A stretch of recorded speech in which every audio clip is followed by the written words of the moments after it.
What happens to your relationship when you actually talk about sex? Did you know that nearly 60% of couples report dissatisfaction with their sex life, but over half of them never talk about it with their partner? Imagine that, two people lying in the same bed, sharing a life yet silently struggling with intimacy. Today, we're diving into one of the most taboo and misunderstood areas of human relationships, sexual communication. Before we begin, hit that like button, share this video, subscribe, and comment below about your experiences, yes, even the awkward or funny ones. Let's normalize the conversation. Introduction: why talking about sex feels impossible. Think back, how often did you hear your parents discuss sexual topics when you were growing up? If your hand isn't raised, don't worry, you're normal. In fact, hearing parents talk about sex often feels downright strange, even uncomfortable. Most of us learned early on that sex is a subject to avoid at the dinner table, around relatives, or sometimes even with friends. For me, my first sexual conversation happened at age 8.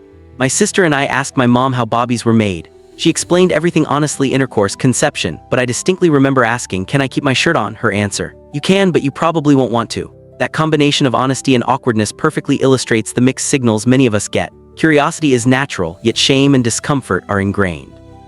Contrast that with my dad's sex talk, delivered while we fixed the sprinkler system. He used metaphors I didn't understand at the time. Humor and embarrassment combined to create a learning experience that stuck yet remained confusing. Growing up in religious homes, both my brother and I were taught to wait until marriage. The effect: a decade-long fear of expressing sexual desire and communication in any intimate setting. By the time I reached adolescence, I joked about sex with friends just to get a reaction. But in dating, I was paralyzed. Talking about our bodies and sexual needs seemed too vulnerable, too shameful. I assumed it would get easier with age, but research and personal experience show it rarely does without intentional practice. Before we dive into the timeline of sexual communication and its impacts, take a moment to like, share, and comment on what makes you uncomfortable when talking about sex. Your experience matters. Timeline: how communication shapes your sexual relationship. Childhood and adolescence, the foundation. Ages 5–12, exposure to sexual topics is minimal. Most children absorb messages about sex from media, peers, or pornography, all unreliable sources. Impact: these early experiences form the default template for intimacy, curiosity mixed with shame. Children rarely see healthy sexual dialogue modeled by adults. Example: a 12-year-old caught kissing a peer may experience fear and embarrassment that carries into adulthood, creating avoidance patterns in sexual communication. Research from the Journal of Adolescent Health shows that early suppression of sexual expression can lead to anxiety and difficulty initiating sexual conversations in adult relationships. Young adulthood, experimentation versus communication avoidance. Ages 18–25, many people begin dating, exploring sexual intimacy, and consuming sexualized media. However, most lack the vocabulary or framework to discuss sexual desires. Impact: couples often assume their partner can read their mind or mimic media depictions of effortless sexual connection. This assumption creates frustration and misalignment. Personal reflection: I didn't kiss another partner until I was 21 due to fear instilled in adolescence. I loved joking about sex, but serious discussions remained impossible. Humor became a shield for vulnerability. Scientific evidence: research in archives of sexual behavior indicates that couples who avoid sexual dialogue report lower satisfaction and higher instances of misunderstandings during intimacy. Early relationship phase, discovery and misalignment. Ages 25–35, couples often enter long-term relationships with strong general communication skills, but sexual communication requires a different approach. Discussing finances or dinner plans is straightforward. Discussing sexual needs is intertwined with identity, vulnerability, and emotional safety. Key insight: sex involves the body as an active communicator. Sweat, touch, and movement contribute to the conversation. Unlike other interactions, failure to communicate sexually has emotional, physical, and relational consequences. Example: two partners may disagree on frequency or style of intimacy. Without conversation, frustration builds. Research shows couples who openly discuss sexual preferences experience higher emotional intimacy and improved sexual satisfaction. Journal of Marriage and Family, 2020. Midterm relationships, the dance of intimacy. Imagine sex as a dance. Each partner brings unique choreography. The goal is co-creation, not imitation. Satisfied couples actively engage in sexual communication choreography, which includes 1. Mutual enhancement, sharing desires and fantasies openly while ensuring both partners' pleasure is prioritized. 2. Fantasy integration, discussing sexual fantasies to deepen emotional intimacy. 3. Regular check-ins, establishing consistent conversations to assess what works, what doesn't, and how intimacy evolves. Example, couples in studies by Dr. Amanda M. Smith reported that regular sexual dialogue increased frequency of sexual activity and satisfaction, even when initial preferences didn't align. The act of talking itself became a form of intimacy. Long-term relationships, evolution and adaptation.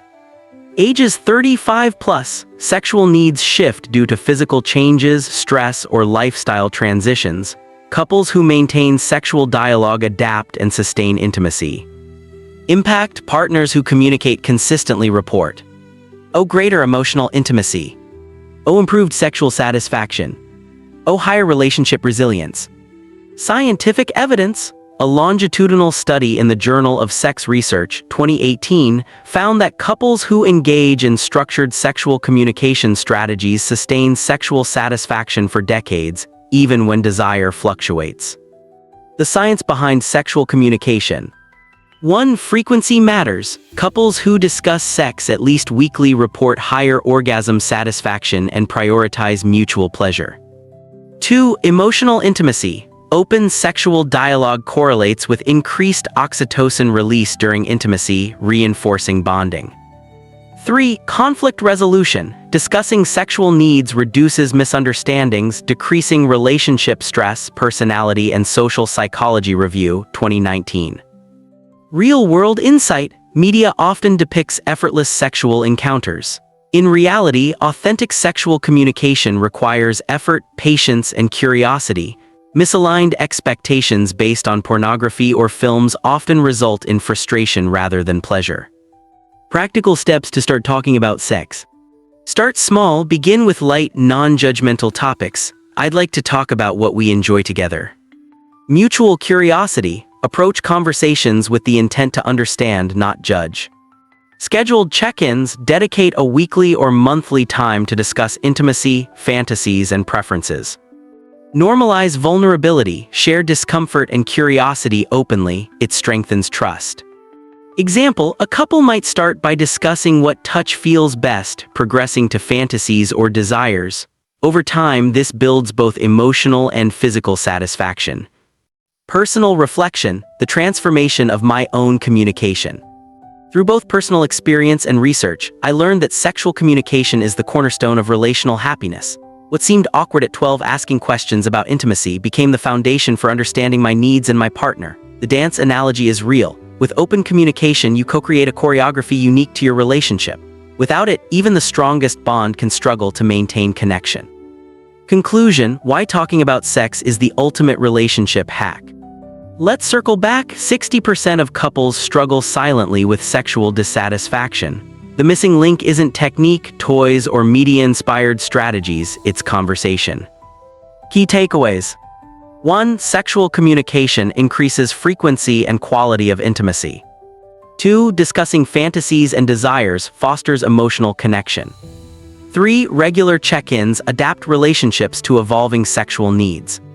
4. Vulnerability and trust are the foundation for co-created intimacy. If this video helped you rethink intimacy, like, share, subscribe, and write in the comments what steps you'll take to start the conversation with your partner. Remember, talking about sex isn't just normal, it's transformative. Sexual satisfaction isn't about perfection, it's about communication. When you talk, you create a dance floor where both partners can express themselves fully, explore safely, and grow together. And that, more than any technique, is the ultimate secret to lasting intimacy.